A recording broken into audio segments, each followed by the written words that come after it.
Thank you, Madam Deputy Speaker, and can I thank yet again the member for Strangford, and not only that, but he should be very proud of Mona Shannon for raising her up, and she will be not only proud because of him raising this topic today, but all the work he does across this House, across the chambers, talking about health, because he is assiduous and dedicated to timely interventions on health, and that should be applauded from across the House and for this nation, actually. So I'm indebted for him for bringing this up. And in his speech, he mentioned who he'd spoken to, and I too have met with Sue Ryder and Marie Curie, for example, at Party Conference, but many other organisations like Loros and Rainbows that cover my area. I must admit, when I came to this debate and saw the title, Seeing the Ageing Community, I think the member for Strangford should have actually applied for a 5-day debate, considering what we could cover. And also I noticed the expertise in the House at the moment. We have a secondary care surgeon, we have public health at the back here, and me as a GP. This is turning into an MDT moment that we could talk about, because there is a lot to unpack, be it prevention, be it mitigation, be it healthy lifestyles, and looking for the best examples from across the world. I've recently travelled to Japan and Korea and seen how they look after their elderly and their approach to the lifestyle of the elderly. There's a lot to be learned out there as we all across the world grapple with an ageing population. There are other topics that we could talk, and some were touched on here as well. Social care. It is a shame that there has been a change from a cross-party talks to an independent commission, and I noticed Baroness Casey is also being taken off back to the Home Office as well, which means she's spread thinly. But there is a wider debate to be had on social care, which is what do the British public actually want from their social care, because often we look at the Scandinavian model but say we don't want to pay the taxes for it, and we want to have the household approach of a family approach like the Bangladeshi model or the Pakistani model, but we certainly don't want actually grandma or grandpa coming to stay with us, and we want to stay working. Here lies the problem in the British culture of we're not 100% sure what we want when we cross over from the NHS into the social care and how to provide it. But there are some hard evidence of policies that have been talked about with regarding an ageing community. And unfortunately, I have to raise the issue of winter fuel.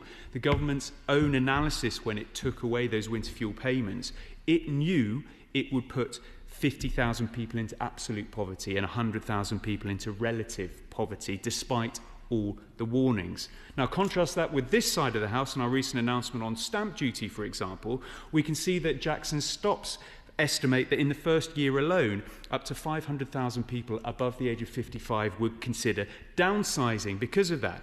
I don't call it downsizing, as we heard in the other debates in stamp duty, it's right-sizing, because actually there's a real chance for not only more families to go upwards, but people moving into more appropriate accommodation as they age. There is a lot to be done to have a debate in an ageing population, as the member for Shipley pointed out, but I do want to focus my comments specifically around the 3 questions that I think I caught from the member for Strangford, and that's the assessment and the need for a national strategy for palliative care, what the government is doing to ensure palliative care is included in neighbourhood health centres, and what progress is being made regarding 24-hour support. So let's start with the national strategy and funding. And let's give credit to the government where it's due. When it comes to children's hospice funding, they have continued the payment and they have extended it out, which is welcome, although it's still not mitigated enough by the national insurance contributions. And of course, the government will turn around and say when it comes to adult funding, it has given £100 million. That is capital funding. As one hospice worker put it to me, there's no point in having new curtains and a lick of paint if you have no staff. And the Liberal Democrats pointed out the report that came out only yesterday from the NAO talking about the hospice sector, and I say, and I quote, "The Department for Health and Social Care and NHS England do not clearly understand what proportion of palliative and end-of-life care is delivered by the independent adult hospices, and therefore how much they are reliant on the sector or what the real impact of government funding is." It goes on. In 2024-2025, 11 independent adult hospices in England reported services reductions or staff redundancies, and other hospices announced plans to reduce services in response to reduced income or increased cost.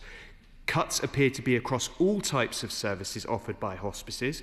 Most hospices reported the increase in the costs of service delivery within the palliative and end-of-life care sector as being the primary reason for service reductions. It goes on. 6 hospices have been designated by ICBs as Commissioner Request Services, and mechanisms to forewarn ICBs of potential difficulties with services that, should they discontinue, would have significant negative effects on the local population. Hospice UK have responded to this report saying, unfortunately, the whole hospice sector is struggling just as demand for their services is rising. Surging costs mean 2 in 5 English hospices are planning cuts this year, and 20% ended last year with a deficit of over £1 million. Well, what does this actually look like in real life? Well, if I take the example of Loros in my area, they are facing a deficit of £2 million shortfall.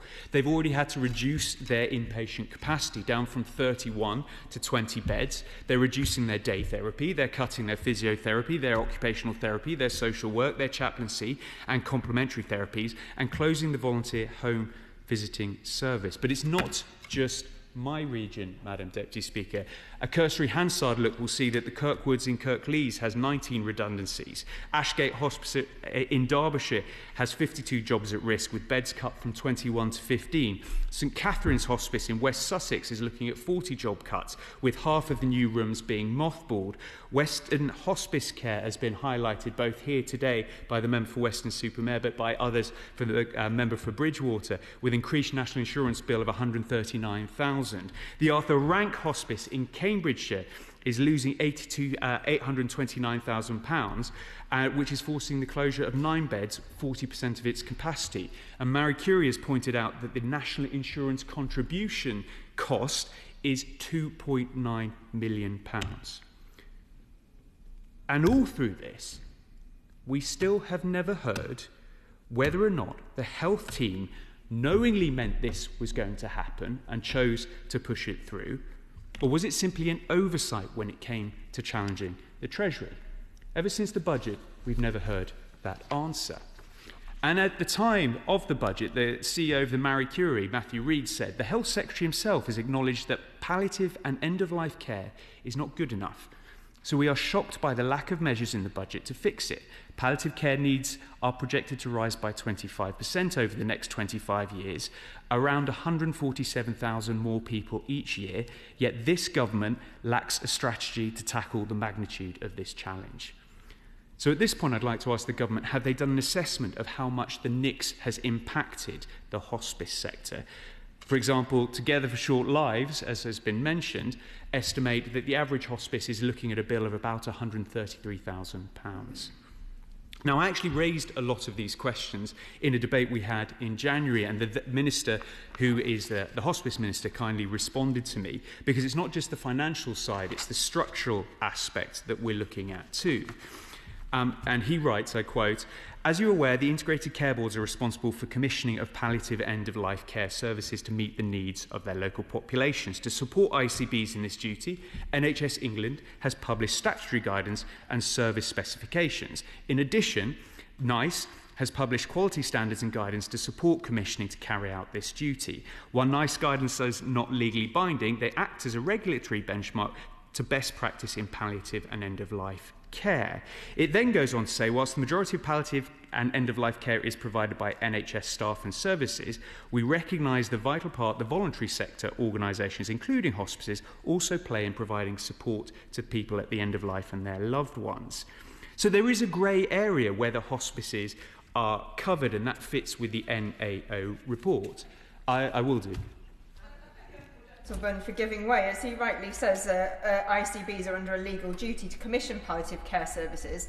Does he not recognise that the problems that we're having, not just with hospice care, but the lack of availability of palliative end-of-life care, is often coming down to poor commissioning and a failure of ICBs to commission in line with that statutory guidance, and the confusion that arises in terms of charitable donation as opposed to that which should be commissioned by the NHS? Well, the member for Shipley is actually spot on. This is exactly the point that I was getting at, because while there is a legal duty in terms of the palliation, what that palliation looks like is really important. And her question was raised also by the member for Strangford on whether or not this is now actually the time whether we should actually have a strategy dedicated to palliative care given the rise in demand. Because again, if the letter carries on later on to say charitable hospices are autonomous organisations that provide a range of services that go beyond that which statutory services are legally required to provide. Consequently, the funding arrangements reflect this. So we are in this grey area, and a palliative care strategy could well be a way to unlock this, and I'd be interested to see what the government has to say when it comes to this. But it's not just the finances, it's not just the commissioning, it's also the workforce. And in the letter, this is partly addressed.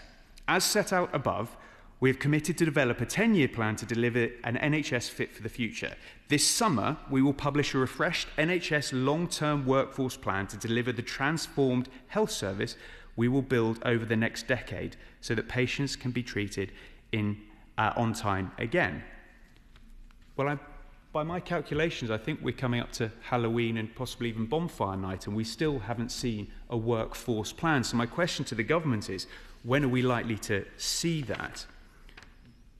Turning a little bit further forward, because it leads me into our next point, which is how does the government intend to ensure that palliative care specialists are included within neighbourhood health centres?